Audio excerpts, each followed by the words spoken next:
மாமா சிவன் தான் நினைக்கிறாரு. நான் உனக்கு திருஷ்டி சுத்துறேன் என்ன?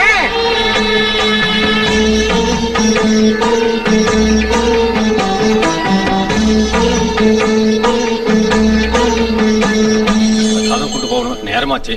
எங்கட பிரசாதம்? கனக துர்காயம்மன் சாப்பிட்டாங்க. சிலை எப்பற பிரசாதம் சாப்பிடும்? நிஜமா வந்து சாப்பிட்டாங்க. நீ சாப்பிட்டு அம்மா சாப்பிட்டதா பொய்யால சொல்ற? என்னமா அப்படி சிரிச்சுக்கிட்டு பாக்குற? அடி வாங்குறல்ல, நீதான் சாப்பிட்டேன்னு சொல்லு. நீ முழுங்கிட்டு அந்த சிலையத்துக்கிட்ட சாட்சி கூப்பிடுற. ஏமா பேசாம இருக்கிற? சொல்லு. நான் சாப்பிட்டேன்னு சொல்றாரு, நீதான் சாப்பிட்டேன்னு சொல்லு. நீ இப்படியே பேசாம இருந்தா நான் வேகம் படிக்கிறத விட்டுருவேன். சொல்லு. வாய்க்கு ருசியா புளியோதரை கொடுத்தியே, அதை வாங்கி சாப்பிட்ட இந்த கையை கழுவ தண்ணி கொடுத்தியா?